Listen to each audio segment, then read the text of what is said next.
All right, we're calling the meeting to order.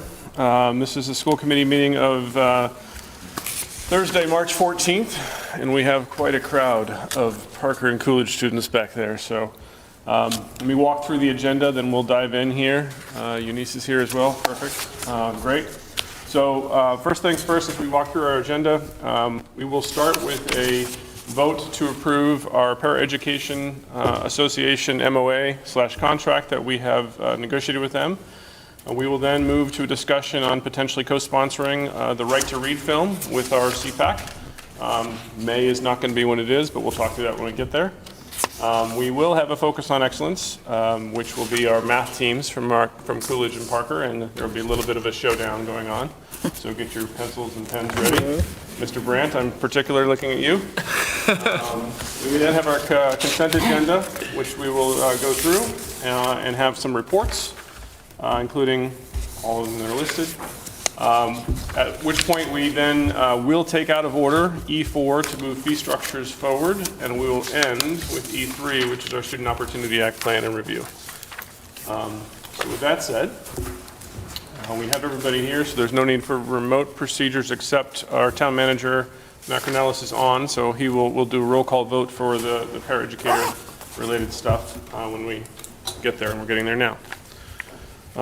So we have agreed with our paraeducation unit, which is our fifth and final negotiating bargaining unit, which will come up for renewal officially on July 1st of this coming year, and will carry us through June 30th of 2027. Once again, I think the tone of those conversations was quite collaborative. I want to again thank Dr.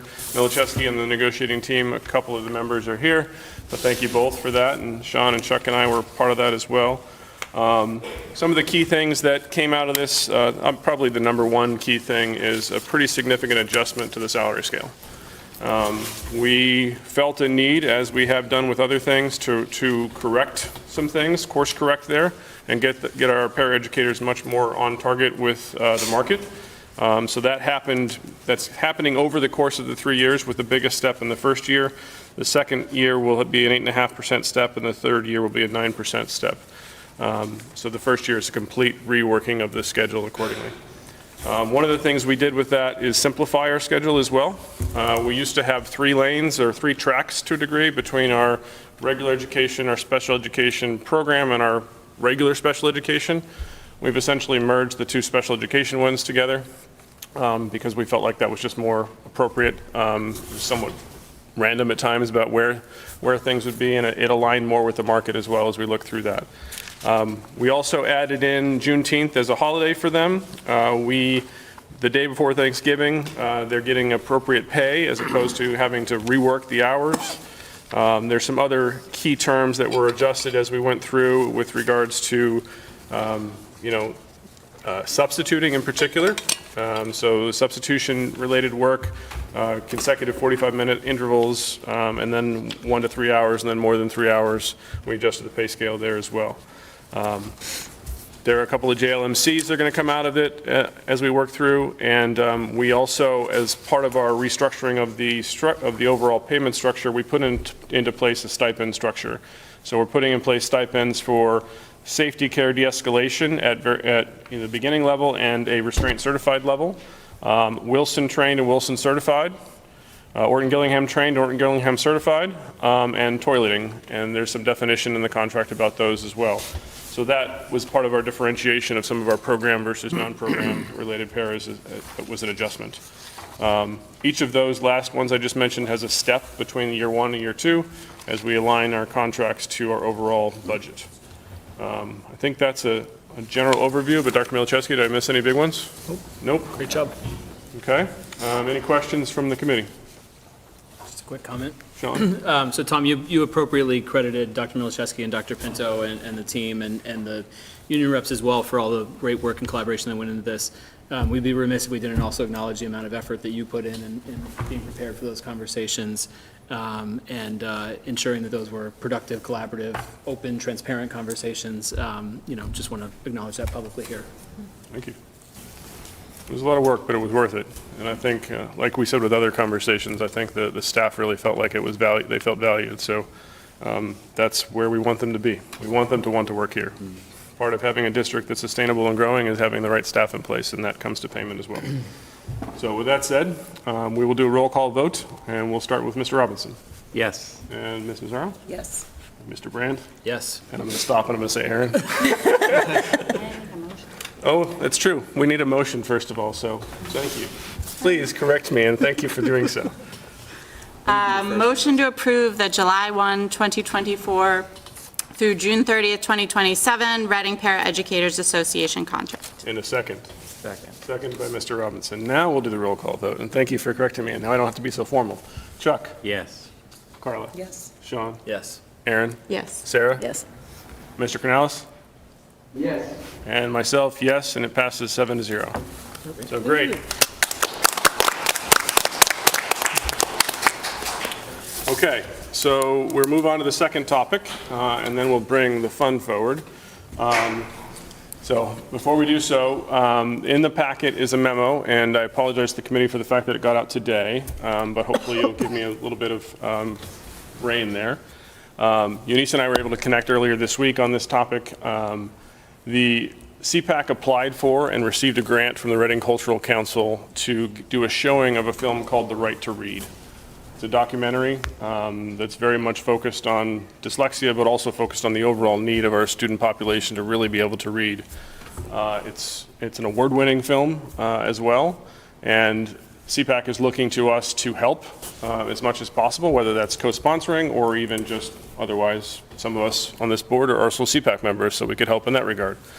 They're also going to be reaching out to Friends of Reading Metco, Friends of the Library, and maybe a few others to see as we coordinate. In conversations with Eunice, we're targeting more of a September-October viewing as opposed to a May, because there's a lot to do to prepare for it. The grant does include rental space at RCTV, so we could do that. If it becomes more popular than RCTV, which I hope and expect, we can talk about renting the PAC instead as a showing. And in the conversation with Eunice as well, we talked about potentially doing a bit of a forum, for lack of a better way, where we could have some experts in the field come in to talk about reading as well. So there's a lot of local experts. There could be some, including some of the people that are in the film, a gentleman by the name of Kareem Weaver, who's out of San Francisco, that we can talk to. We'll see to see if they can come. But I wanted to get some feedback from the committee if we're willing to co-sponsor. Doesn't mean much other than posting potentially and helping Eunice and whatnot to move it forward, or anything else. And Eunice, if you want to add anything, please feel free. But I see Sarah's chomping at the bit to jump in as well. So, Sarah. Yeah, I'd say enthusiastically in support of co-sponsoring the event. I love the October timeframe idea of maybe for our Dyslexia Awareness Month, and maybe we can have a series of events too that are co-sponsored across RPS and CPAC as well in terms of awareness about right to read and dyslexia and learning differences. So love the idea. Anybody else? John? Yeah, I'll just say, so I initially had some minor qualms about this, not because I have any issues with the content or the film and sponsoring the film in and of itself, but, to the degree that this is precedent setting, and do we put ourselves in a position where we're picking and choosing what we do and don't co-sponsor? I can get past that. CPAC is obviously an advisory board to the school committee. It's not, one of many student groups, for instance, that we're choosing among. So I can certainly get past that. It's also very consistent with what has been a priority for the district from a curriculum perspective, from an instructional, methodologies perspective. So I think this fits with a lot of the things that we've already been endorsing and supporting and pushing as a committee. So I can get past whatever initial qualms that I had. I think it's a huge equity-related film, right? And I think that's been a huge focus in our district. All really means all. We want all of our kids to be able to learn to read as well. So I think there was a lot of joint alignment with some of the key focus items we've had over the last few years and going forward as well. Carla, Chuck, anything else? Aaron? Yes. Yeah, so I had sort of a similar reaction where I wholeheartedly support bringing this film. I'm thrilled you guys got the grant. I think CPAC has had some really impactful film nights, and I love that you're continuing to do this. And I agree, it fits with our mission and goals. It's just, it is precedent setting that if we choose to co-sponsor, in my 4 years, I think the only other time we were asked to co-sponsor something was the Black Lives Matter rally. And We even weren't even that asked to was, co-sponsor, we were asked to approve, really. It was no co-sponsoring okay, necessarily. I thought we were asked to sponsor it. We were. It was very confusing. I thought we were asked to sponsor it, but not have anything to do with the planning or anything. So I guess part of what I'm looking for is, because we would do this anyway. Anytime CPAC hosts an event, we promote it. It goes in all the school newsletters, it goes, we help push it on social media. I've plugged things as a CPAC liaison, so I guess I'm wondering, like, what's different if we are a co-sponsor of this? I think that's a fair question. I think it's a little bit more of an active involvement, right? Being one of the four, and Eunice, please jump in if you need to, but being one of the four to help run it, move it forward, and come on up, please. Yeah, come on up next to Graham. Yeah, come We to the can- table. And what you're looking for as well in this regard, and how we can help. Okay, we also just really want to use it as a conversation starter, so it's not just a movie night. We wanted to go much further than that. We're hoping to we haven't asked yet, but we're hoping for the Learning and Teaching Department also to talk to us about literacy screening and bringing in dyslexic, people who can speak on the topic of dyslexia and make it more than just that one movie night. It's more to really get a conversation started in the community and for everybody to understand, what is our community doing, and what is the school committee doing, and what is our Learning and Teaching Department doing to ensure that our kids are receiving, all the support.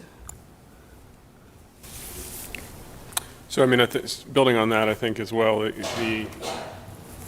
I think of our role in a school committee as leaders, as in this realm. I mentioned it last time we were meeting that there's been other school committees that have reached out, and if we as a school committee are going to put ourselves forward in something like this, to me, that's a good thing.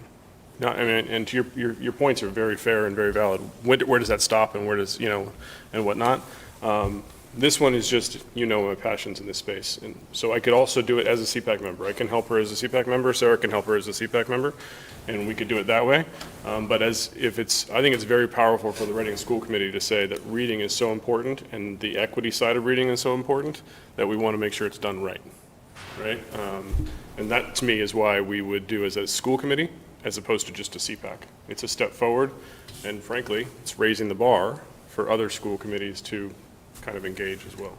We also do plan to include Friends of Matco and so forth, so it won't just be CPAC, it will be more groups involved, is the hope. Chuck? Yeah, I was just going to say, I'm not concerned about it being precedent setting. If it is, if we get that question, then our response would encompass all the things we're saying here tonight about why it isn't. I mean, that's just something we deal with when that comes up, and we move forward with it. Okay. Any other thoughts, Sarah? I was just going to add, I think that, as a committee, we prioritized, evidence-based reading instruction. We prioritized as a community, broader, town community, spending ARPA funds on that. And we're one of the first communities to really be fighting against this, I think, or for those rights. I think this is another just declaration of this is important, Massachusetts. Let's listen. And I think that's also one of the things Dr. Milczewski raised as we were talking about this is, okay, why now and where does it stop and start? And I think the other thing I think most people know is there are a lot of literacy bills on the state level that are ongoing right now. And so from an advocacy perspective, it's important that they start to hear from people who are in favor of that as opposed to people that are always against it. So I'd love to be part of that personally or collectively. I'd prefer it to be collective because I think it speaks louder than just one person. Carla. So I don't think this is precedent setting because we've done this before, right? I do wholeheartedly agree with this because of the topic. right? I am asking, I have a quick question about what is the working group? Is this the planning group who's going to put this event together? Yes, so right now, it's really just myself and Lindsay Conti. She's, Derek just helped us with the financial sides of things to, help us clear it through the school, the grant. So the next step is to start reaching out and getting more people involved. So, that's why we're not going to do it in May. We're going to do it at the start of the school year. That gives us enough time to hopefully get as many other reading groups involved too. Okay, you want to do a quick motion? Sounds like we're unanimous, but it would be good to get that vote. Sure. Motion for the school committee to co-sponsor or jointly sponsor, depending if you get additional groups, the Right to Read film viewing and event. Second? Seconded by Carla. Any further discussion? All right, all in favor? All opposed? And it passes 6-0. Great. Thank you. Thank you very much. I just want to say thank you to you all. We really appreciate all the support you guys have been giving to CPAC. And Tom Milachevsky and Sarah and Derek and everybody on the school board and student services have all just been wonderful to us. Thank you. Thank you. Thank you, Eunice. Okay. So we can figure out which one or more of us help them as time goes on, but there's work to do there. Pretty sure you Happy to volunteered engage. yourself. I'm pretty sure I volunteered myself. In fact, I already started doing it, so that's another story for another day, too. All right, so Dr. Milchewski, do you want to introduce the Focus on Excellence Yes, here? here we go. So for those of you who haven't watched the beginning of the school committee meeting, something we do at the beginning is we always bring in a group or a team or an individual who we think is demonstrating excellence in our school community. So we're thrilled tonight on Pi Day, 3.14, March 14th, I see some shaking head, to welcome both our Parker and our Coolidge math teams. I have been so encouraged throughout the year to hear about both the high levels of participation on both of our teams and the excellence in performance from so many of our individuals on the team and also the teams collectively. So tonight you'll see we both have both middle school principals here. We also have Coach Kane, Coach Carter here as well, and so many of our math team members. So I'm going to turn it over to our two coaches to come up to tell everyone a little bit about the math team and what they've done this year, introduce all of the students, and I think there may be a challenge and a test for us with some white paper behind, so we'll see what happens. We got the white paper set up. We can't do it privately. So we couldn't be more excited to be here on behalf of our math teams, our two cool Coolidge and Parker math teams, and they've done a phenomenal job so far this year. And we're going to really turn the microphone over to the coaches, who are really the ones we are so grateful for and the leaders of this group, but we just wanted to be here as their cheerleaders. So I will introduce Jennifer Kane, who's a parent, as well as a parent of two of our math team members, as well as our math coach at Coolidge. And I am introducing Caitlin Carter, who is our math team coach and also a special education teacher at Parker. So hi guys, I am Coach Kane, Jen Kane, and I run the Coolidge middle school math team, which my two girls, Allison, who sadly can't be here because she's at volleyball, but my Megan is here also, so 8th and 6th. So our team has about 25 kids on it, which is like awesome. And when we show up at the competitions, we're the largest team of any of the towns that we compete against, which is pretty exciting. And we've been doing really well. These kids are really just killing it. We have a large team, and they all are so we have some questions that we're going to hand out to you so you can see how hard these questions are. And every single one of those 25 kids is getting at least some of them right every single time. We haven't had a 0 the whole year, which is incredible because the questions are not easy.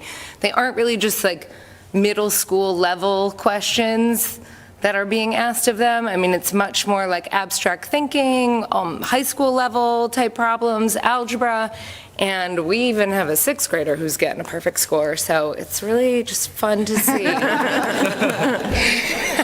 Jeffrey, yeah, it's amazing. And we're really, as a town, I think we should be so proud because we have to split. Most towns do not split. So our team, right, we only have to work on like half the size of the town to pull this talent from. Both our teams are doing so well, Coolidge in particular, we're literally like one of the best teams in the state. I mean, we are really doing well.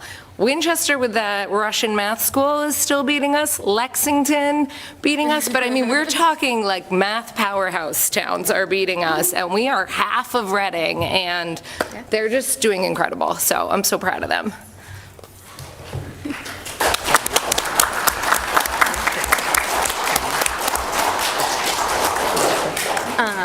Yep, just to add on to that, I'm Caitlin Carter. I've been the math coach at Parker for the entire 10 years that I've been at Parker. And I'm not a math teacher, but I kind of fell into this in my interview 10 years ago, and here we are. But we have about 15 kids, I'd say, attending practices. We have a smaller contingent here tonight. I have some very involved kids on my math team that have many different other commitments on Thursday evenings as well. But we have 5 kids with us from Parker tonight, and I'm really proud and thankful that they were able to come.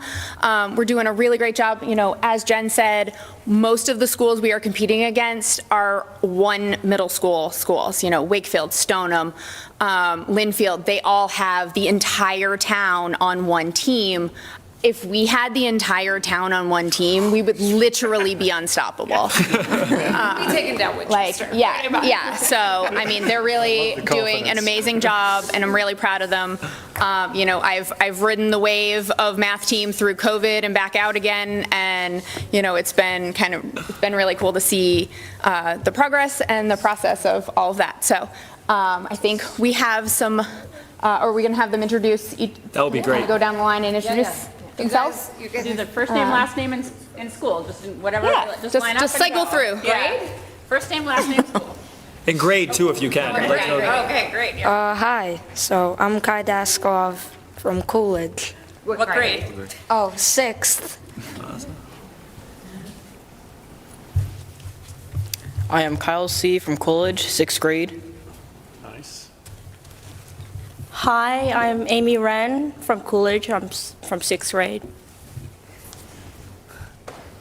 Hi, I'm Jeffrey Zhang from Coolidge, 6th grade. Hi. Oh, which one is it? Go ahead. Hi, I'm Declan Mahoney from Coolidge, 6th grade. They're going to be a powerhouse. in Hi, eighth I'm grade. Franklin Kate from Coolidge, 6th grade. Hi, I'm Megan Kane from Coolidge 6th grade. Hi, I'm Haley Kaler from Coolidge in 6th grade. Hi, I'm Methany Pisupati from Coolidge in 6th grade. Who's next? Guys, come forward. Put people through. I'm Pete Mis- Good, don't worry about it. Oh, which one is it? Just talk. Oh, I'm Pete Miscawi. I'm in Coolidge Middle School, 8th grade. Hi, I'm Matthew Goldner, Coolidge Middle School, 8th grade. And Thomas Jin from Coolidge, 8th grade. Hi, I'm Lucas Misakawi. I'm in 6th grade, and I'm in Coolidge. Next. Let them through. I'm Zach Kaufman from Parker, 8th grade. William Sillers, Parker, 8th grade. Hi, I'm Ian Sillers from Parker, 6th grade. Hi, I'm Patel. I'm from Parker, 7th grade. I'm Vedant Bajaj from Parker, 8th grade. Yeah, so that's everybody we have. This is only half, or less. Yeah, less than half. Yeah, half or less. Gonna be Everybody's powerhouses real right here. busy because they do not just math. So I'm going to hand out these packets. Maybe you just take one and pass. Graham is an honorary member of the school committee today. You're still in the hot seat. though. So the first one we we were thinking you guys could work on. You can see there's 5 different sections. Each of these kids gets assigned 3 of the 5 sections, and they have to do their section in 10 minutes. All 3 questions. The first question's supposed to be the easiest. The second question's a little harder. Third question's the challenging one, so that's what we're going with for you guys. We're gonna try for question number 3. In category, not 1 or 2, the kids picked. They picked category 4, which is this is just easy for arithmetic for you. Category 4, question number 3. Should be simple, right? Should be simple. We'll give you 1 minute. Do they get to and help then us? Some of the Coolidge kids are gonna help you with an answer. Oh, can they write up on this? Yes, they can. That Any work? one of these white papers are all for them to use. Oh, great. Oh, there's one So we here got 'em all and here. around, so- Perfect. And these are actual questions that they faced at the meet in January. This was, yeah, they're January. These are the actual questions from the meet. Oh, my gosh.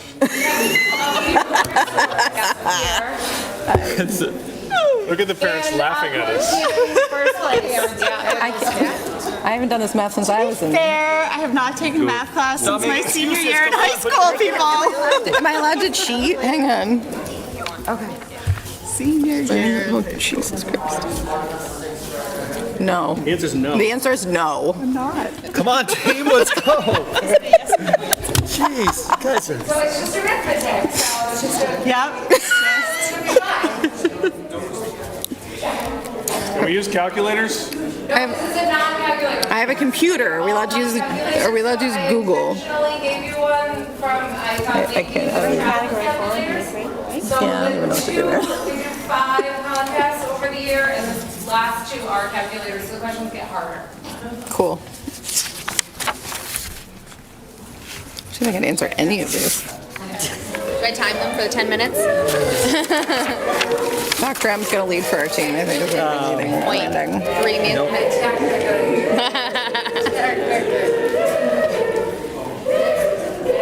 Okay, I could do maybe category 1. I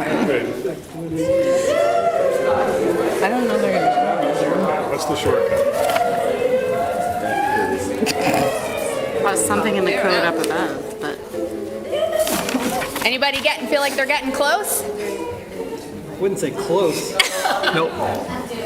We're gonna need to phone some friends. Do we have any math backgrounds at the table? I don't actually even know. Are we mostly English, history? I took AP Calculus. It's just the last thing that I took. We did not cover this in Epi Stats 20 years ago. Put it in front of me right this moment. It would take me a bit to get back into it. I don't know if I can answer any of these questions. All right.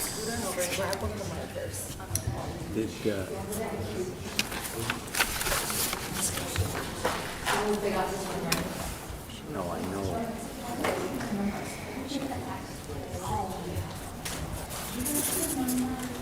What's the docs? That's supposed to be a time. It's time. How long do they get? It's 10. I can figure this out. I can figure it out. Oh, I'm not even. That's gonna be...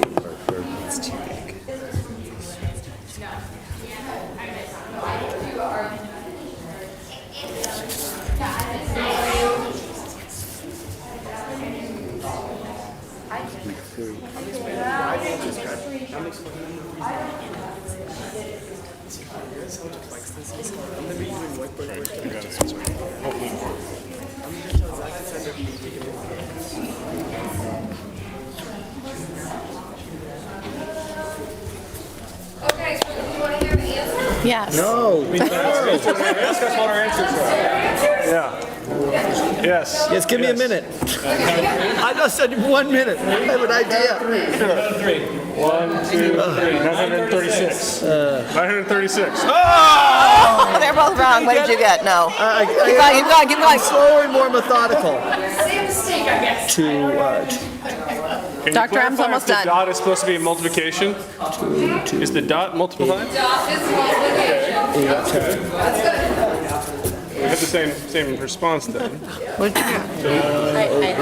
I don't even know what to do. Started to work on part All right, I'm gonna let Pete and Thomas, Was it? who has gotten also multiple perfect scores, FYI. Was it 892? No idea. Nobody got it right. I don't even know how to do it. Is it 892? 892?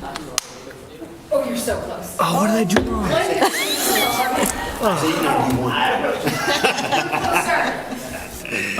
All right, I'm locked in then.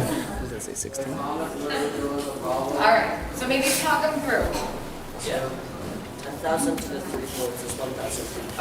The secret because the denominator implies root to fourth root, and the fourth root of 10,000 is 10. 10 cubed is 1,000. Yep, so we got that, good. Yep. 64 to the 2/3, the cube root of 64 is 4, squared is 16. Yeah. That's what I missed up. 32 to the 3/5, the fifth root of 32 is 2 to cube, which is 8.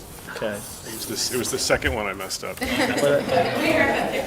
I messed up the third one. I multiplied 16 times. I did it right. Multiplied 16 times 8 wrong. 16 times 8 is what you messed up, Tom. You did the hard part well. I was pressured. You said I had 3 seconds. 128. It's 872. It's 872. Yeah. Anyone use order of operations, right? 128, and then to the 872, yeah. 872. Nice job. Right. So if you want to take one page back, and we're going to try one more. Back to category 2. Category 3. Category 3. So number theory. We're going to try question 1. You couldn't do the third question, so let's see if you can do one that's a little Yes. No base. That's what I do every day. I don't know what bases are. Doesn't tend to come up in client strategy sessions. So you've probably heard of binary. Yeah, zeros and ones. Binary, that is base 2. So, and we have a base 10 system that gives you a little, because we use 10. A little hint. It's about regrouping. How we regroup. This is one of my favorite topics in all of theory. It's my favorite. I find it to be a puzzle. Let me Google it. So give this one a shot, and then I can move it on. This is what Talk to me like I'm a liberal arts major, ready? I don't know what to do with it. Probably the paper. Sean's working on something. Yeah. So this is.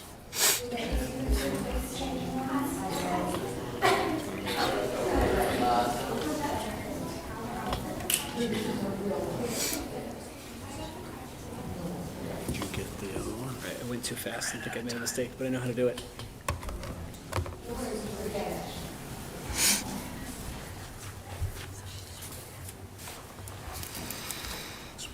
So for the 5 contests, the topics kind of repeat, like the first contest, the general topics in each of these sections are the same, so the kids just practice.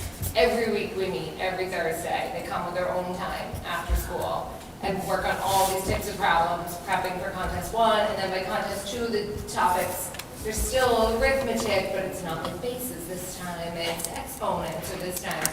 So, but every year, the knowledge should build. It's like a little bit more familiar for them.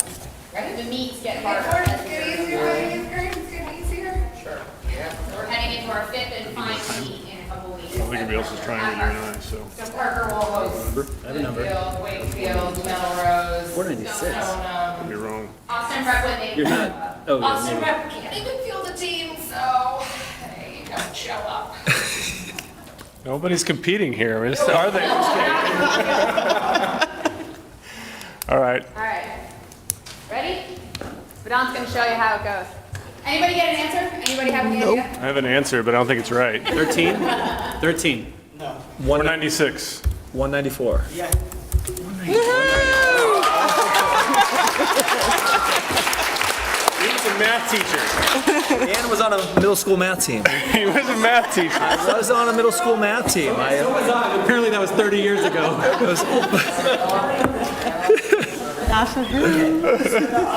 In a base 10 system, which we use, it goes 1, 2, 3, 4, 5, 6, 7, 8, 9, 10.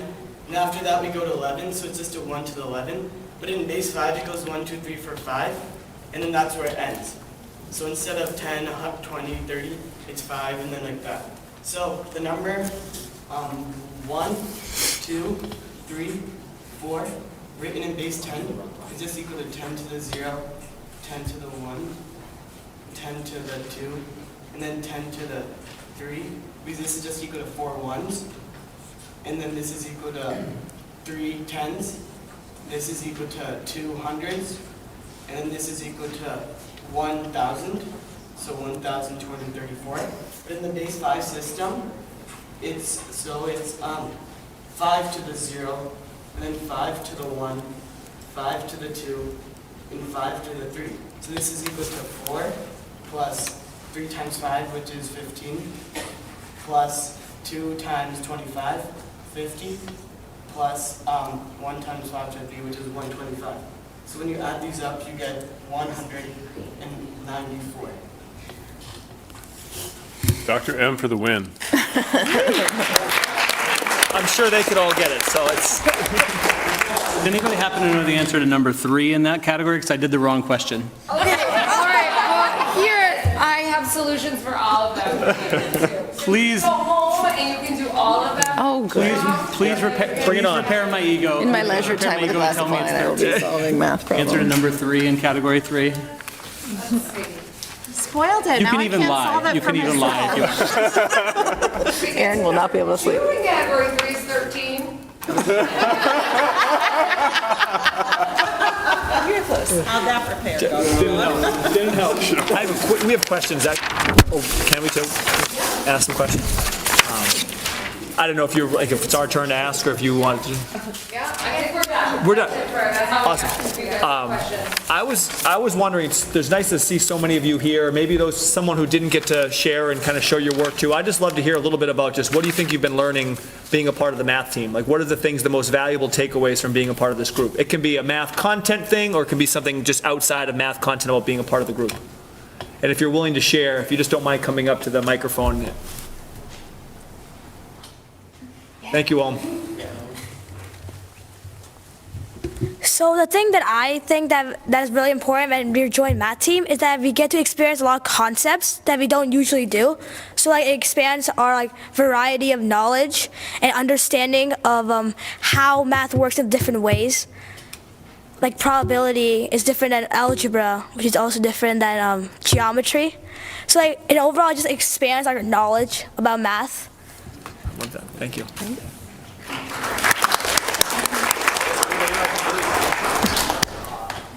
The most important takeaway I had was that if you want to learn anything, you need to be determined, work hard, and persevere until you get it.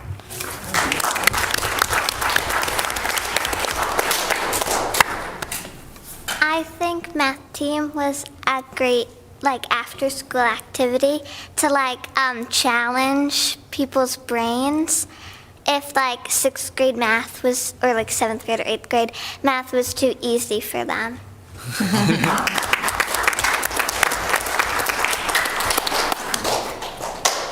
Oh, we got one more. Good. I think math team was really fun because you got to hang out with your friends and do some things you really enjoy and love, while at the same time you're learning a lot of new things.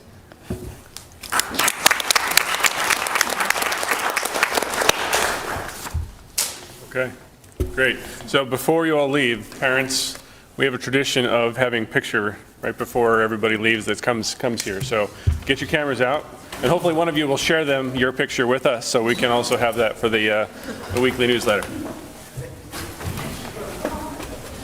Come on up this way. Nice job, everyone. We'll look that way. I don't think you can do the hand.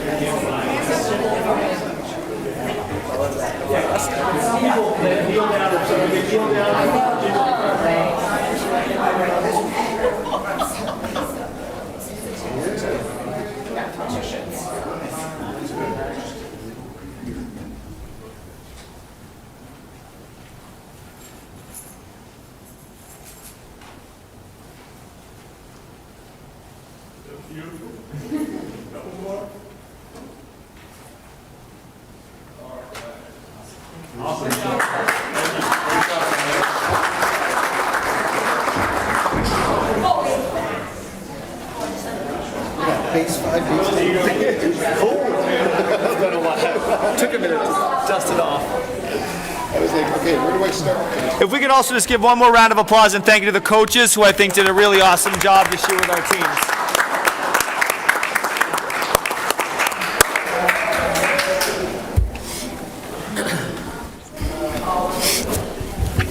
Okay. I realize I skipped over public comments. You're too excited about math. Yeah. Anybody here want to make public comments? Chris? Chris Nelson? No?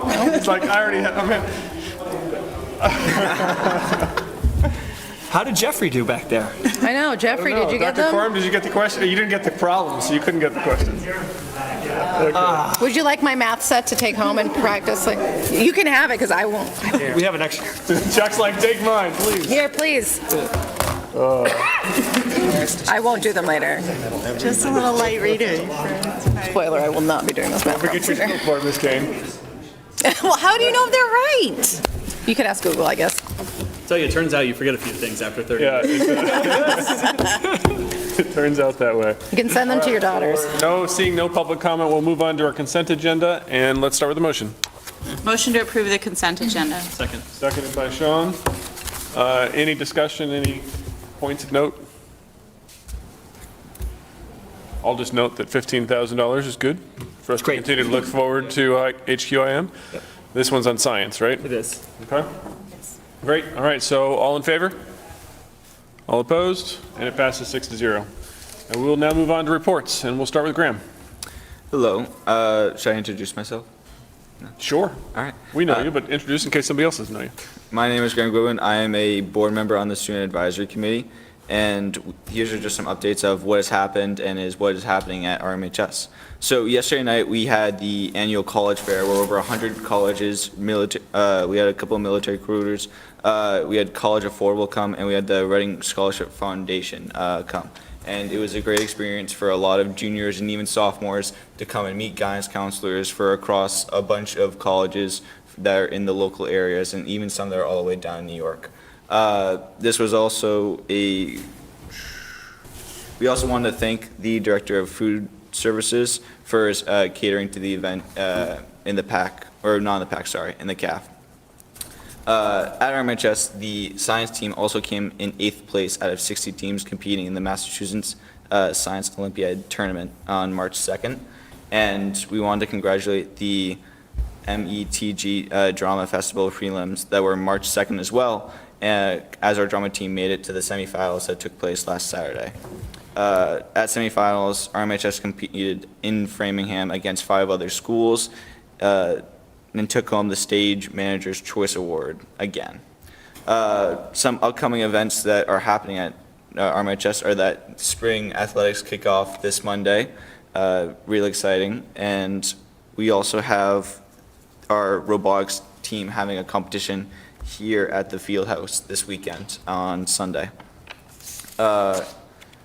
March 21st is National Down Syndrome's Day, and Best Buddies program is working to raise awareness of this day by posting flyers around the school and are also hosting a fundraiser at Fuddruckers in Reading on the 21st from 4 to 7 p.m. All the proceeds will go towards the Best Buddy program, and they're raising awareness for Down syndrome. The junior prom will take place March 28th at the Andover Country Club, and over 180 seniors have applied for senior internships this past week, and their applications are all getting sorted. They're all getting their internships like hours scheduled, and they will start to begin on April 1st at the start of quarter 4. Great, thank you. Any questions for Graham? Just since you can leave whenever you want to at this point in time. You're welcome to stay the whole time, but if you have homework or other things to take care of, take off if you need to. So no problem whatsoever. And with that said, we'll move over to Dr. Pinto. Thanks and good evening. I've got a few things to share with you. First, I'll start with a thank you to Jeff's Granola, which is a business that we work with, and they donate 100% of their profits to charities selected by our customers. We selected the Reading Food Pantry, and so they have donated $260 to the Reading Food Pantry, so we're grateful to Jeff's Granola for that. Wanted to let school committee know that I have completed 16 meetings, budget meetings with various cost centers, just to review their budget year to date, whatever personnel that they've got, and then look towards the end of year and see whether or not we've got any unanticipated expenses, talk a little bit about closing out POs, purchase orders, and then coordinating with the central office if they have dollars left. The next step will be to send them out an end-of-year memo to just get them prepared for closing procedures, and then to prioritize any dollars that we may have at the end if we do. I did want to share with school committee that I also, as part of my certification in Massachusetts, attended the Masbo Law Institute yesterday. So that's the professional association that I'm affiliated with. We covered a number of things to include educational stability for our highly mobile students, Student Opportunity Act plans in action, and then of course the FY25 budget update. So I'll be preparing a report to share with you going forward. So this place is Masbo Institutes and events are a great place for us to network with colleagues, do a little bit of problem solving, really collaborate. So I did that yesterday, and that concludes my report. Great, thank you. Any questions? Okay, Dr. Hardy? Hi, everyone. Just two areas to update you on. First, I wanted to just highlight a community partnership that we are really grateful for. We have been working with Shanso Lee from Yale in collaboration with Chief David Clark from the Reading Police Department. And together, we through them have an opportunity for a grant that will fund some more work that is focused on crisis management. You may remember this past summer, we partnered with the Reading Police Department to offer a number of safety trainings for our staff. And so this partnership is going to allow us to continue that work, whether it's around CSTAG or our protocols related to school crisis. So that is ongoing work, and this is a really nice opportunity to partner with the community around that. Another huge thank you, we have a children's cabinet that is up and running. You may remember that this is one of the strategic objectives in our district-wide strategic plan, is to strengthen our relationship with our community and our partnership with families, and the children's cabinet is just one of the pieces of that part of our strategic plan. So a huge thank you to everyone who's participating on that cabinet. In particular, we have two folks that are kind of spearheading the two, I'll call them branches of the cabinet right now. So Barbara Best and Teresa Wiggins. Barbara is leading a group that is looking at relational aggression, especially in middle school, and they're going to be running some focus groups to connect with middle school families, just to understand some of the challenges that our youngsters are facing in those years, and seeing how we can support and what can be done also to support the community and families with our students at that age. Teresa Wiggins is helping to lead a group that's looking at the best ways to disseminate resources in our community. The group has some grand plans. They really are hoping to be able to leverage technology down the line, whether it's some type of app or just a way to really streamline information. Currently, right now, they're working on more of like a flow chart just to organize sort of how services are accessed. And so these are all things that will be finalized and shared out. We just really want to highlight that the commitment of the folks in our community to continuing this work it's really essential for us in meeting those objectives in our strategic plan, so we're thankful. Great, any questions? Okay, Dr. Milichewski? Great, just going to build off one thing that Graham shared around the senior internship program too, just a couple of thank yous. Well, the first thank you goes to Meg Rondeau, counselor here at the high school, who is our senior internship coordinator. Also to Katie Buckley, Jess Callanan, who I think have been working really hard to make sure they can keep up with the demand. So last year we had 80 seniors placed in internship sites. This year we have 184 students interested, with 150 confirmed and 34 still pending.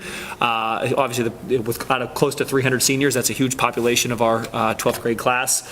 I think a couple of things stick out. One is that over the past 2 years, this has led to $175,000, or will be at the end of this year, back in the pockets of our students through these grants, which are all $15 an hour for 100-hour programs. These are paid either through grants or by some of our community partners who are paying students directly out of their own budgets. Some of the community partners spanning across different site sectors include Millipore Sigma, Fitzgerald Physical Therapy, Meraki Medical Aesthetics, Eagle East Aviation, ABC Builders, Weston Sampson, Reading Public Schools, All That Music Academy, YMCA, Johns Hopkins University, Tufts Universities, Reading University, Reading Council on Aging, and Bay State Financial. So you can kind of even hear from some of those companies the wide variety of experiences that our students are getting. Really excited about the potential impact on the students in career exploration and just sort of readiness for the real world. So excited for our students to launch on April 1st and see sort of what they come back learning. And a big thank you to all those community partners who have stepped up to support the development of our students. Great, thank you. Any questions? Okay, we'll move on to liaison reports. Chuck? No report tonight. Carla? So I'll just give you a quick update with Killam. We have a community meeting next Monday, the 18th, from 7 to 8:30. It's going to be at Killam. We're going to be talking about traffic. There's been a traffic study done, so the designer and the traffic company will tell us about that, get public input on traffic, and talk about the site and things like that. They will gather all the information and then kind of reiterate it back to the school building committee and to the community later on at another community meeting. And I just wanted to kind of just shout out to our educational leadership working team that the designer has met with every single employee at Killam. And over the past week or so, I can't even keep track of like what's the update for the next meeting.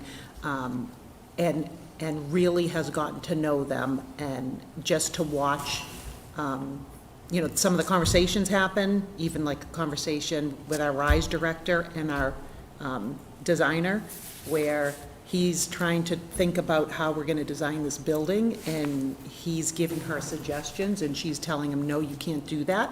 Our students' needs are A, B, C, and D. And then he's like, thank you. And you can tell he processes it, and so we're going to see what happens.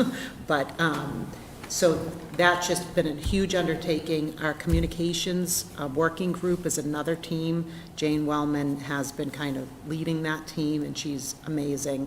Between our website, and our website is growing, and we're populating a lot of information into it. People are starting to talk that they're hearing about Killam. The DPW has a newsletter, and there's information in there, and at the senior center in their newsletter, and just Code Red, and there's just like, hopefully you guys are starting to see it on our Instagram page and things like that. So just kind of shout outs to those groups too, that there's just been a lot going on. Sustainability group had, kind of a rush of work. They're, the designers processing that information as well. So I feel like we're not passing the information back to the community as much, so that's something that I think we're going to focus on more. Just a note, we are posted for that meeting next Monday. If anybody wants to go, that way we can if you want to. And if we need a quorum, we'll be fine. If you can't go, then no problem, but we're posted in case we need to. It will be recorded, and then people can watch it later. Okay. Sean? Just one minor update. FinCom voted the warrant articles yesterday. The most sort of pertinent for us is pulling the bleachers into FY24. So obviously the next hurdle there is town meeting. On the town meeting point, only because I learned this last night during FinCom, the first night of town meeting won't be the Monday as planned. There may be kind of a procedural vote, but the first actual night of business will be Thursday that week, given that Passover is on that date. What I've come to learn is the first day of town meeting is fixed in the charter as the fourth Monday in April, and that's the impetus for it being scheduled on a major religious holiday. So that's all on my end. Okay. Aaron? No report. Sarah? No report. I'll just add a little bit to the Children's Cabinet report, in addition to thanking, Barbara and Teresa. Teresa also has created a form that we're going to be sending out to our principals and school counselors to gather semi-anonymous or as much anonymous to the group as possible of needs that students or families may have, whether that's clothing, whether that's food, whether that's housing assistance, whatever it may be, anything that's blocking their access essentially to education is what that form is going to be for. We're going to see how that goes, but that was kind of the short term from the needs assessment committee. This is the short term thing we can do and then see what evolves from there. So almost all of the stuff that Teresa and Barbara are doing, there's a short-term action, a medium-term action, and a long-term action, and so that's the short one. In addition, we will be having a Children's Cabinet discussion at our next meeting when we're at Metco headquarters as well, just to kind of, assess with that community what their needs are as well. So I've reached out to Millie to try and see if there's anything that Metco is providing for their students. So that's in process, but we wanted to hear directly from whoever wants to join that meeting as well, what feedback or thoughts they may have, so we can hit all of our community as necessary. So that'll be one of the discussion items at the next meeting. Okay, any questions for that? Nope. All right, so Aaron, let's take a motion to move E4 out of order. Motion to move item E4 out of order. Second. Seconded by Sean. All in favor? All opposed, and it passes. So let's move on to E4, fee structures. Dr. Milczewski, Dr. Pinto, who's Dr. Pinto? Thanks, I'll take this one. So just wanted to let you know that we're evaluating all of the fees and tuition that's related to throughout Reading Public Schools, and it's become necessary because we need to look at we need to meet our operational needs, and we also need to ensure sustainability of the programs. So some fees haven't been adjusted since 2012. So considerations for evaluating those fee increases included programmatic needs, rising operational expenses and salaries and so on. We also looked at current market rates and the rates that were provided by neighboring districts for same services. So there are two that are being brought forward this evening. We've already attended to Extended Day and Rise in previous sessions. This evening I have our esteemed colleague, the Director of Community Education, Chris Nelson, who's going to talk a little bit about the driver's education fee adjustment, and then I'll tackle the student transportation fee. So I'd like to invite Chris Nelson. Thanks, Chris.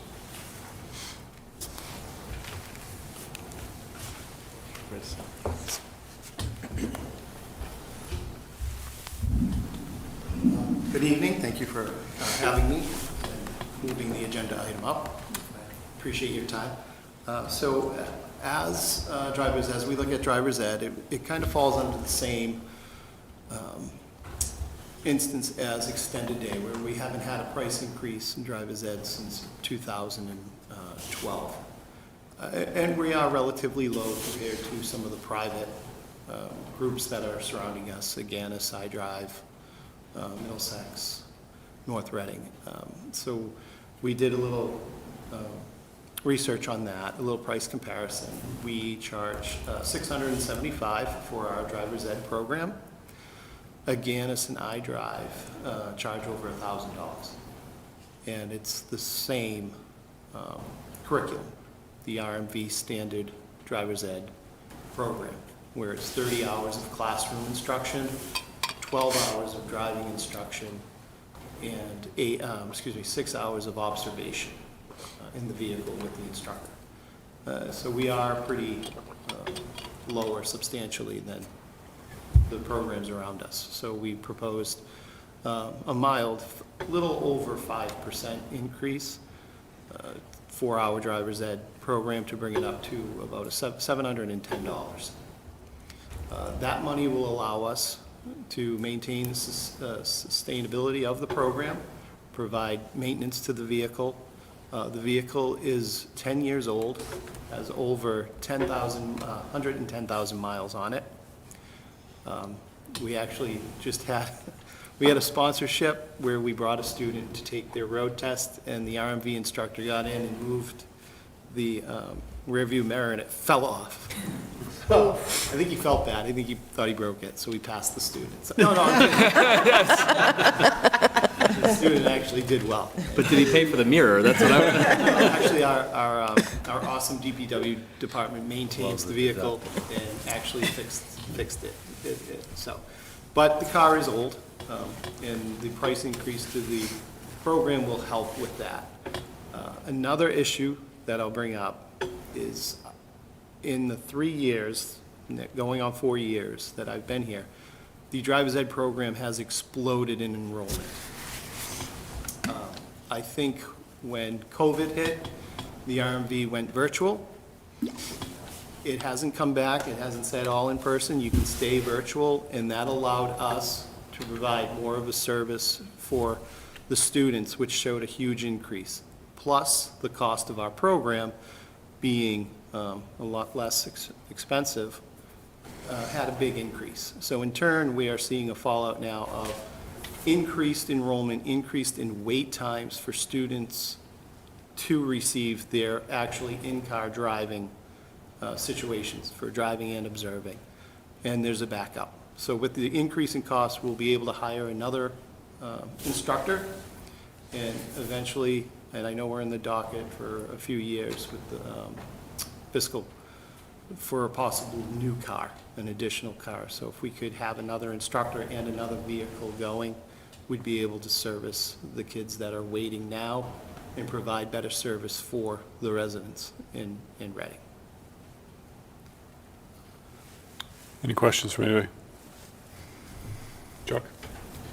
It's not, I guess I'm just, it's actually probably maybe for Dr. Pinto. I'm just trying to think of this logistically. We've already presented our budget. Why would we be talking about this? Why didn't we talk about this during the budget process? This is a account that's not technically covered by the budget, right? This is a revolving. Well, it's a revolving account, right? So I'll answer that as, so these fees have come, so we did try and look at the fees as a whole. There are a number of fees. There are also a number of fees that are under consideration. So these include athletic expenses, athletics, food services, and use of school property. It was really big to tackle all at once. What happened is they started to come up organically. So the various departments were contacting me about posting fees for the next school year. And so that's how these adjustments have been evolved. So the question that followed immediately was, well, hey, when was the last time we looked at the fees? We know that we've got some expenses to plan for. You know, some things have increased materially that we became aware of, right? An example would be the transportation contract. So we weren't aware of what the increases would be. And so as that came up, we thought that we needed to. I just think it would have been appropriate to have that presented to the FinCom as well. I mean, somebody can correct me if I'm wrong, but community ed is not covered by our operating budget at all. There's no offset or anything else like that to the operating budget. Community ed is its own thing. I think that's right. Well, but we're talking about fees, not just community ed. You were talking about other fees as well. But other revolving funds that provide an offset into our operating budget, that doesn't happen in this case. Athletics would, so that's a fair point for athletics. We can talked agree about to it, but- disagree. I think this should have been discussed during the budget process. That's all. Yeah, I don't think it would have been inappropriate to discuss it during the budget process. I'm saying, I don't think it's strictly speaking part of what we approved in the recommended budget, I guess is what I'm. Well, Athletics is related to it. Athletics, yes, yeah. And some of it, I think, as we all know, is a timing issue. How do we get all that done? And to Derek's point, how do we get it done? Right? And as long as it doesn't, if we don't pass it, will it negatively impact the operating budget for next year? No, not in this case, because it's not an operating budget issue, but it impacts levels of service, right? And in this particular case, I would almost argue we probably should be increasing it more, especially considering the fact that we have a new car we're going to have to buy in the next couple of years. You're going to have to add staff potentially once you do that. And so it almost seems like we're taking a bite at the apple now that maybe is going to be another bite at the apple in a couple of years. And maybe that's necessary to take a stepwise approach to it, since it has been since 2012 in some ways, Chris, right? Correct. You know, the demand is one thing I have heard about. There's getting people to sign up for the sessions and getting locked out of sessions because too many people are in there and so they can't sign up for them and all that stuff. So the more we can do to assess to improve the demand is really where my demand processing, I guess the best way to put it. The demand is already there. But what we can do to improve the demand processing, I think, is the biggest thing from my perspective in terms of how the community has reached out. I'm sure you've heard that, especially last fall, you heard that. Yes. right? So if this is the right step for now, I'm in favor of it. I do think that it's something to think about over the next couple of years as we have to buy a second car and we have a second instructor. We're really trying to improve that. We're not a profit center, so we're not trying to make any money out of this. But we don't make sure that we actually can service the community appropriately. Yeah, I have no idea what the feasibility of this is, but I'll just throw out an idea. You know, if we're feeling constrained by having one car and, you know, a new car is not in the capital, I don't remember what year it's in the capital plan, but you know, you said it's a few years out. Is there a possibility of leasing a vehicle, you know, to help fill the demand in the short term? You know, 2 or 3 years, whatever it would take to bring a new car online? So Chris and I actually discussed that, one of those options today. We were brainstorming as to how best to meet the demand. So that may be an option. It may also be an option to continue to work with town to move the purchase of that vehicle that's slated for an out year further in.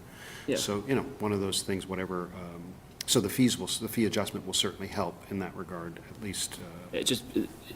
Adjustments to the capital plan require a lot more hurdles and a lot more, you know, lead time than a relatively straightforward leasing arrangement that might help us fill the gap, so. Carla? And the pricing from the other auto schools, is that price increase, like you said, $1,000? Is that a recent price increase? So within the last year or so, when I've looked at it, it's actually $1,089 for Agganis and iDrive as their base. And then they tack on other fees. Once you complete driver's ed, there's a $15 fee for a certificate. These private schools will charge $35. 15 goes to the RMV and they keep it. We don't. We just charge the 15 for the RMV. They charge $150 for a sponsorship for a road test. We charge $90. So we're a bit lower. That's been for like the last year that when I did the research. I'm not certain if they'll be going up. I have one in a program, and I remember it more in the 700s, but that was over. Yeah. I can attest that is accurate. Yeah. This is correct. This is correct. Significant, $300, you know, in a year is pretty significant. Aaron? I just want to clarify, you said this increase will allow you to have another instructor now? We're working on hiring an instructor as we speak, posting the position, and we're hoping we can get a certified, RMV certified instructor to come on board. So this fee will allow us to continually have this. We have it in the budget now to start. And with the increase, it will help us sustain having 3 instructors. Okay. Is this enough of an increase? I think it is. I think our account is pretty well right now. And I don't, honestly, I don't want to feel like we're gouging the residents. We're, you know, public school, we're a community. I don't want to compete with Agganis in cost-wise, so I don't think it's the right thing to go any higher. Thank you. Okay.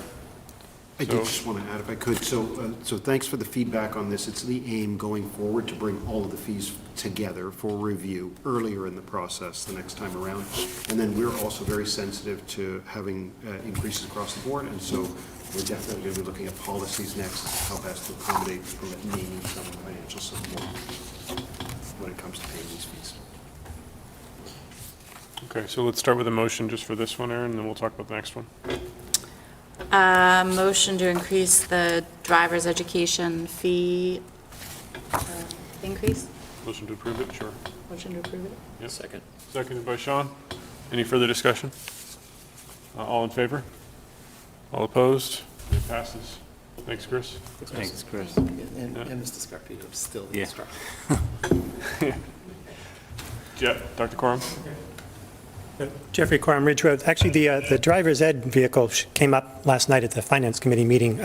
It was moved up 5 years, so it's in the FY25 budget for $45,000. So that's the first car you need to replace, and that's not the second one that you're looking to get, or? So my plan would not be car as well as the new. Okay. So that might be a little different. Yeah, I mean, the description was that the current car is like falling apart. Well, it's 10 years old, Yeah. 10,000 miles.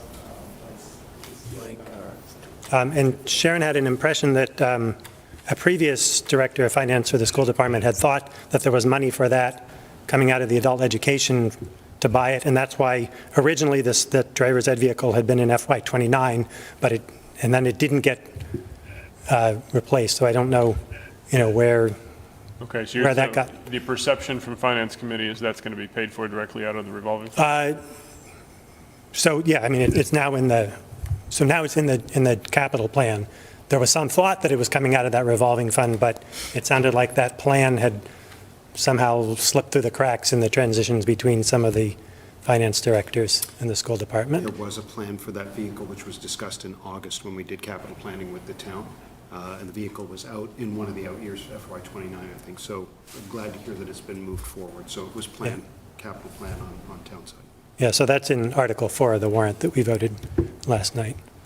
And the other question that I had along those lines is, I know that the town is working to become a green community, and there was some part of that was trying to make sure we get green vehicles for town vehicles, but also, I would think, driver's ed. I don't know to what extent It we falls could under use. the category. The category is unless it's a large, like van or bus or something like that, then we have to first try to purchase a green-related vehicle.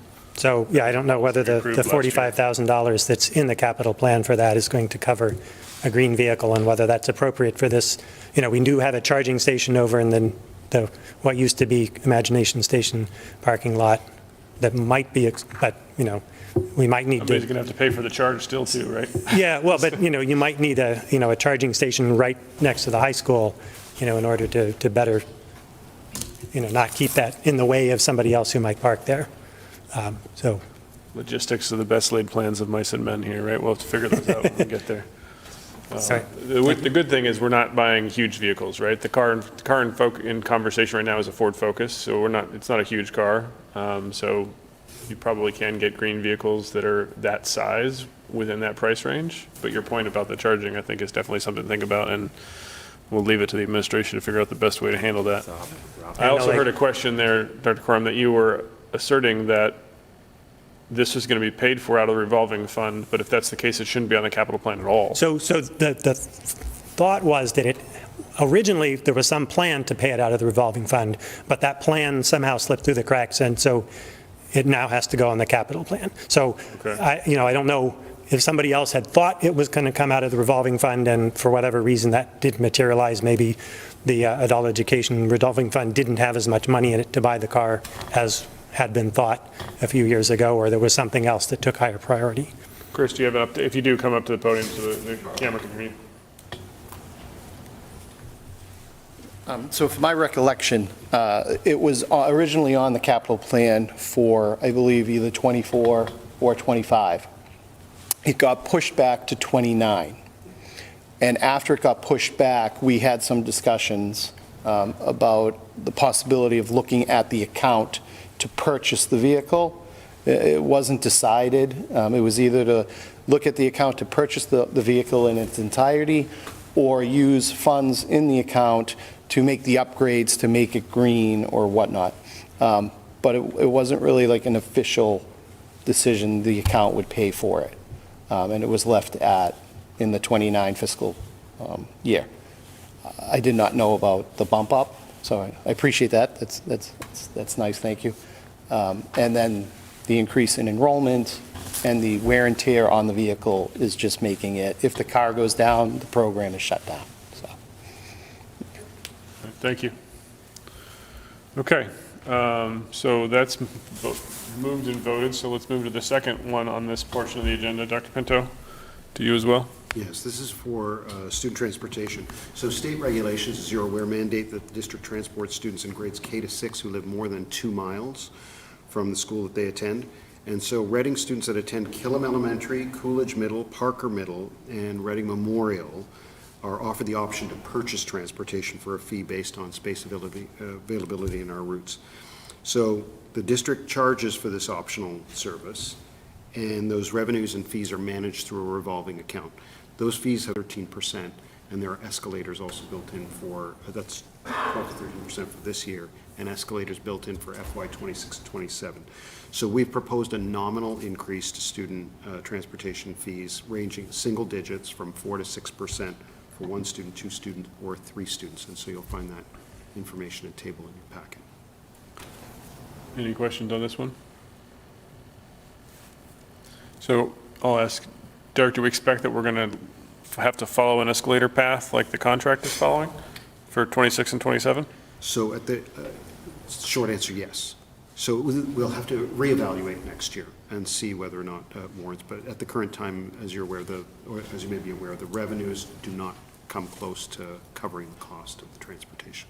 Either that So or we that eat impacts- more of it in the operating budget, essentially. That impacts our operating budget. So, you know, we want to provide high-quality services and programs for our students, and so that may necessitate a reevaluation of the fees.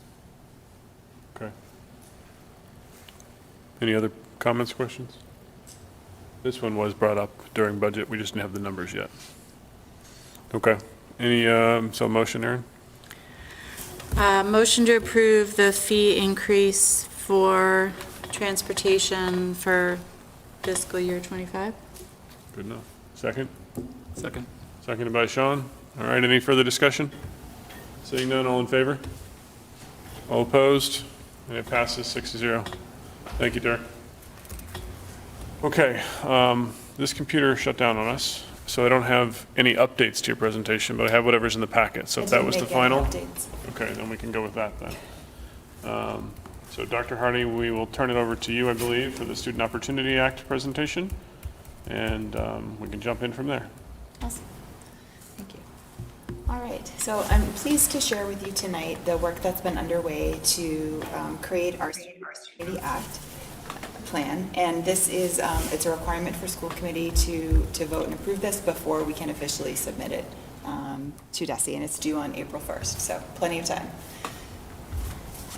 So tonight I'm just going to go through a number of things. I want to bring you up to speed on what the Student Opportunity Act plan is, let you know just a little bit about how we write it and why, and let you know about the targets that are set through that plan. And I'm not going to read through everything in the presentation. For folks that are very interested and want all the details, I tried to include a lot of details. And then there's also really comprehensive information on DESE's website as well, with lots of reading materials, should you be interested. So the Student Opportunity Act is an update to the Chapter 70 law and funding for schools. And it was aimed at the idea that the Commonwealth wants to do a better job ensuring all students are receiving access to an outstanding education. And in particular, like the students who historically in our state have not had as much success in our schools. And so this was a way that the state sought to do that by providing funds to districts who had large percentages of students who were not meeting with success. And in particular, the plan looks at and focuses on some particular student groups, such as students from low-income or economically disadvantaged families, students who are multilingual learners, students with disabilities, and then students that are in some of the race categories that historically have not achieved as well as other students, such as Black and African American students, Hispanic students, et cetera. So next slide, please. So when Chapter 70 was updated, the idea was that lots of money was going to be coming in to districts over a period of time. Something over $1 billion would be added into the educational funding, which is pretty amazing. However, the way that the formula was adjusted really has to do with who you have in those student groups that I was just talking about. So districts that have large percentages of students who might be in the low-income category or MLLs have seen a significant increase in their Chapter 70s funding. Unfortunately, districts like Reading really have seen no change, or perhaps very minimal change. Next slide. However, part of the law is that every single district, regardless of funding you receive or don't receive, is required to submit an SOA plan. So I think that, you know, in some places, you know, that this is looked at purely as compliance. Okay, we've got to submit this. It's something DESE requires, and it certainly is something we need to comply with. But I think it actually really speaks to the heart of a lot of the work that's happening in our district. Really, this concern is, I forget who said it tonight, but all means all, and that's really a shift in everything that we do and everything that we plan for. We think about all of the student populations in our district and how we're best meeting their needs. So I actually enjoyed putting this plan together because I think it gives us an opportunity to showcase some of the work that's been underway and to really highlight just a few key things that we are doing to try to close some of the achievement gaps in our district, which you've heard me talk about those achievement gaps over and over again. So the details of the plan go a little bit into where the achievement gaps are for students and then what the financial investments are that we're making in trying to improve those achievement gaps. But the plan does not ask for like a very detailed level about those financial investments. It's really like a broad sort of ballpark amount that we're spending on different things. So if you read through the full plan and you say, well, that's sort of vague, that is the way that DESE asked us to present that information to them. One thing I just want to clarify. Yes? Sorry, should I do the jazz hand? Just tell me which one you're supposed to be on. 'Cause One thing I just want to clarify, because we do have a number of other types of plans in place that we regularly follow and, you know, look to measure our progress on. And sort of the biggest guiding document for us right now is our district strategic plan, which has, you know, really like a comprehensive look at how we're trying to improve our district. This SOA plan is not meant in any way to replace that. It's really meant to show a snapshot of some of the work that's happening, where the district strategic plan really applies to all students in our district. This plan is meant for us to focus on particular groups of students and to call out what we're doing in order to increase achievement for them. So that's just something that you'll notice that's a little bit different.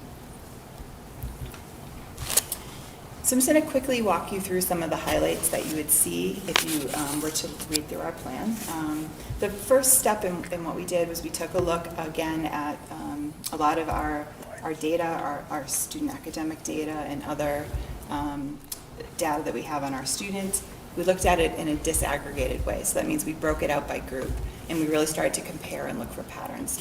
This is ongoing work that we typically do anyways, but it did give us an opportunity to look a little bit broader across some different assessments and pull them all together, looking for gaps for students that really were showing up across the board. And in doing that, we decided to focus this SOA plan on our Black and African American students, our MLL students, and our students with disabilities. With those three groups, we saw some gaps in their achievement, and then we also saw that paired with attendance and some discipline rates that we want to work on as well. So we felt that the combination of those things was a good reason to highlight those groups in this plan. When we went through the data and we considered what we were seeing, sort of came up with three buckets of areas where we saw a need to focus to improve for these groups of students.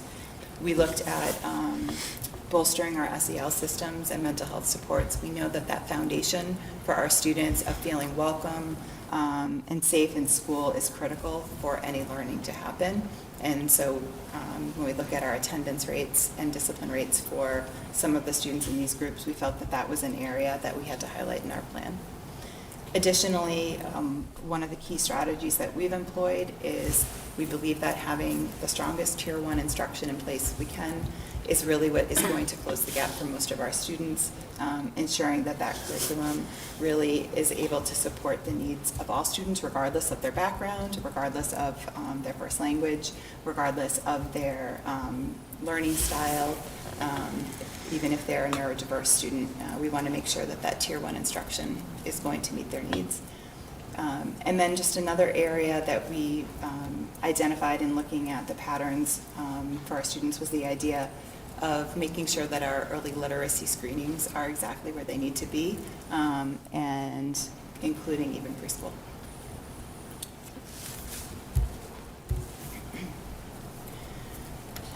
Another part of the SOA plan that I think is really valuable is it asks us to look at feedback we've received from families and start to understand really what their concerns are. So that was part of our process. We have, in recent years, established some good structures in our district for gathering feedback from some groups of families. So for example, the families of students with disabilities, we already have some good systems in place. This kind of, for us, put a spotlight on the fact that we haven't gathered in the past some of the data we'd like from our MLL families and from our families of Black and African American students. We were able to remedy that through the process of preparing to write this plan. And then that information was used as we helped to select the components in the plan that I'll show you next. So every time the SOA plan comes out, actually I should say this is really like the first rewrite in a non-COVID year. DESE has continued to tweak what this plan is going to look like. So the plan we're putting together this time, it looks very different from what you perhaps voted on 3 years ago, and even 2 years ago when we did that little mini rewrite. And that's because DESE just continues to refine what they want. And they have given us this time, it's a pretty structured plan. When I go into, I'll have to go into the GEMS platform, which is the same platform we use for grants, interestingly. And there's a lot of this goes in as sort of like drop-down menus and check from this list. So it isn't a plan that we're making from scratch. It's something that's pretty prescribed when we go through it. But we did decide that there were 2 focus areas. So the evidence-based programs that we have to select from sit in different focus areas. That's the way DESE broke them out. The 2 focus areas we picked, I think you'll see match what I talked about a little bit earlier. That focus area 1 being promoting student physical and mental health and wellness. And then the second being really looking at our instructional materials. So within each of those focus areas, there were a number of evidence-based programs that we were asked to select from. And you can see on the next 4 slides are the evidence-based programs we selected. This is not verbiage that I wrote. This, again, was provided to us from DESE. And so under the first one is really a focus on continuing that work of increasing sense of belonging for our students, leveraging the mental health positions that we've added, and making sure that we're addressing the chronic absenteeism that we see as an obstacle for some of our students. Additionally, I guess you probably won't be surprised to see that one of the things that we really are focusing on is the curriculum adoption process, making sure, again, that Tier 1 instructional material in the hands of our teachers, in front of our students, is research-based. And then with that, with the adoption of new programs comes the professional development that is needed to really ensure that those tools are meeting the mark. This is particularly important when we're thinking about these groups of students. Whenever you start to implement a new program, it's easiest for teachers to sort of see how it fits to the middle of the group, the kids that have a more typical profile in their classroom. And so professional development is essential to make sure that that teachers are able to apply and use those materials to meet the needs of their struggling learners, and then of course our accelerated learners, some of those we saw tonight. But this to me is really a key component of this SOA plan, is the professional development for our staff. And then the final area is just that continued work we started this year around our early literacy screener. You've heard us talking about this, but as you know, a next step for us is seeing what this looks like in preschool, and then next year to evaluate how things went this year and continue to improve those systems. So those are the 4 evidence-based programs that we'll be focusing on as part of this plan. Of course, with any plan that we put forth, we want to have a way to measure improvement. In this case, DESE has set for us 3-year improvement targets. We actually just received those about a week ago.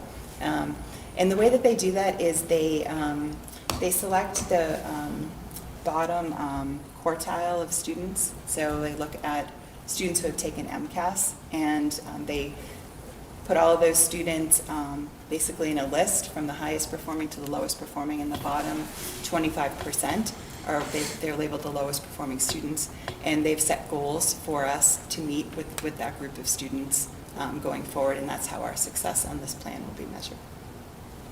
So, I know that was a lot to take in, but I'm happy to answer any questions that you might have.